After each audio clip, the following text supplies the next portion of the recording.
काँग्रेसचे नेते राहुल गांधी यांनी लोकसभा निवडणुकीनंतर महाराष्ट्रात वाढलेल्या मतदानाच्या टक्केवारीवर प्रश्न उपस्थित केल्यानंतर भारतीय जनता पक्षाच्या वतीने केलेल्या टीकेनंतर महाराष्ट्रातील माजी प्रदेशाध्यक्ष आमदार नाना पटोले व विधान परिषदेचे आमदार डॉक्टर परिणय फुके यांच्यामध्ये टीकेचा जोर उडाला।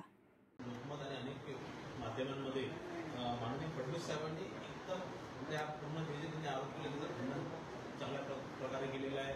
त्या संदर्भातली आकडेवारी त्यांनी चांगल्या प्रकारे जोडलेले आहे। आज नाना पटोलेजींनी ज्या प्रकारचे आरोप केलेले मला असं वाटतं की काँग्रेस पक्ष आणि राहुल गांधी ज्याप्रमाणे वागतात त्याचप्रमाणे महाराष्ट्रात नाना पटोले हे त्याचप्रमाणे वागतात आहे आणि कुठेतरी हरल्यानंतर स्वतः आत्मचिंतन करण्यापेक्षा हे आरोप प्रत्यारोप करत असतात।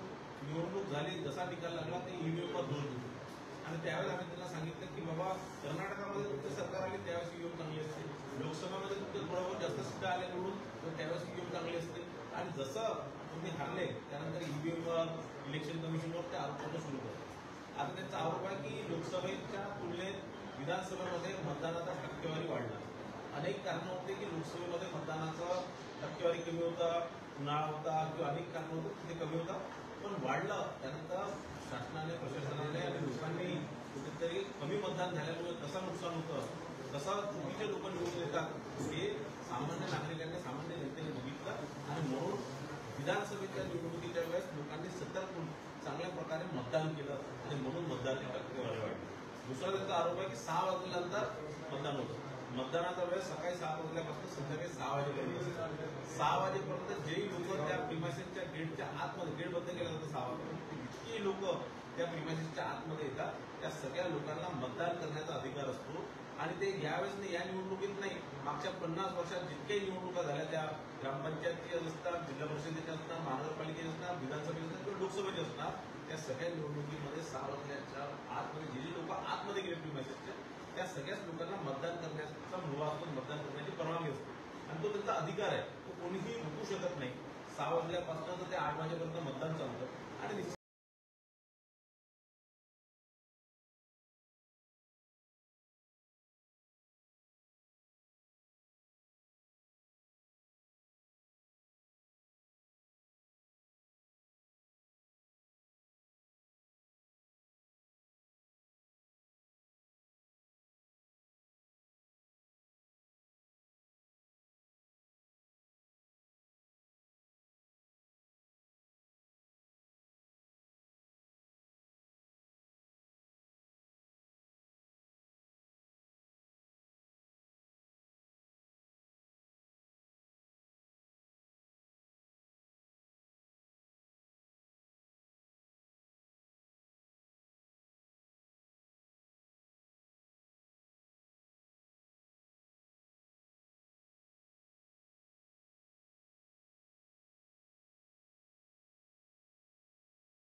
राहुल गांधीजींनी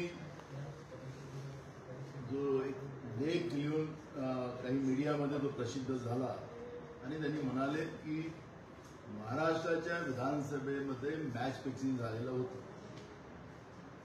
आणि त्यातला निवडणूक आयोगाने उत्तर द्यायचं होतं, पण भाजपचेच अंधभक्त ज्यांनी लोकशाहीचा घात केला, लोकशाहीचा खून केला आणि ज्यांनी जनतेशी बेईमानी केली ते जे सत्तेत बसलेले आहेत ते राहुल गांधीजींवर तुटून पडले। राहुल गांधीजी लोकशाही वाचली पाहिजे यांचा तो प्रयत्न आहे, पण लोकशाहीला संपवण्याचं काम हे केंद्रातलं जे सरकार आहे नरेंद्र मोदीचं हे सरकार सातत्यानं लोकशाहीच्या संस्थांवर संविधानिक संस्थांवर आपल्या हुकुमशाहीचा राज चालवताना आपण पाहतोय आणि पूर्ण देश त्या सगळ्या गोष्टींना ओळखत आहे। आज आमचे मित्र फडणवीसांनी सांगितले की राहुल गांधी संविधानिक संस्थांवर आरोप घेतात। माझा प्रश्न आहे फडणवीसांना आणि भाजपला की पहिलं जेव्हा महाराष्ट्राच्या सरकारचं अधिवेशन नागपूर इथं झालं त्यावेळेस फडणवीसाला कोणीच प्रश्न विचारला नव्हता. काँग्रेस पक्षाच्या वतीनं आम्ही निवडणूक आयोगाला प्रश्न विचारला होता. त्याचं उत्तर फडणवीसांनी का द्यावं? काय निवडणूक आयोगाची वकिली फडणवीसांनी घेतली? याचं उत्तर फडणवीसांनी द्यावं. आमचा सवाल आजही आहे आणि तो राहणार आहे. आमचा सवाल असा आहे की जे 46 लाख मतं 3 महिन्यात लोकसभेच्या निवडणुकीच्या नंतर जे वाढले ते कोण होते, कुठले होते, आम्ही काही ठिकाणी आकडे दाखवले. नगरमध्ये एका इमारतीत 7,000 मतं वाढली असे अनेक पुरावे आम्ही दिलेले आहेत. त्याचं उत्तर निवडणूक आयोगाने द्यायचं. त्याचप्रमाणे संध्याकाळी 5 वाजताच्या नंतर जे मतदान झालं त्या मतदानापर्यंत यांनी सांगितलं होतं की 58.22% मतदान झालेलं आहे 5 वाजे निवडणूक आयोगाने.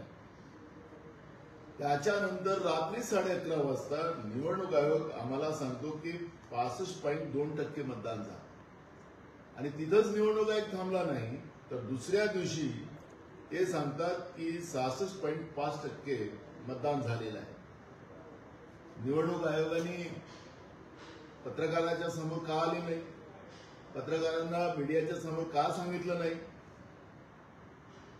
त्यांच्या ट्विटच्या माध्यमातून आपले द्यायचे. मग आम्ही त्यांना फुटेजच मागितलेलं आहे की कोणत्या बूथवर तुमचे रात्री 76 लाख मतं झाली ते आम्हाला कळवा, ते दाखवा.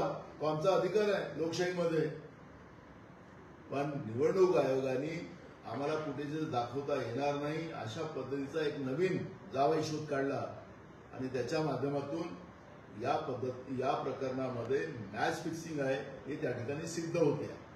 आम्ही माननीय सुप्रीम कोर्टात गेलेलो या विषय घेऊन आणि सुप्रीम कोर्टाकडून आम्हाला अपेक्षा आहे की या सगळ्या महाराष्ट्राच्या निवडणुकीमध्ये जे मॅच फिक्सिंग निवडणूक आयोग आणि भाजपने केलेलं आहे, कारण की हे जे भाजपचे अंधभक्त ज्या पद्धतीनं राहुल गांधींच्या वक्तव्यावर तुटून पडतात याचाच अर्थ भाजप आणि निवडणूक आयोगाचं मॅच फिक्सिंग आहे.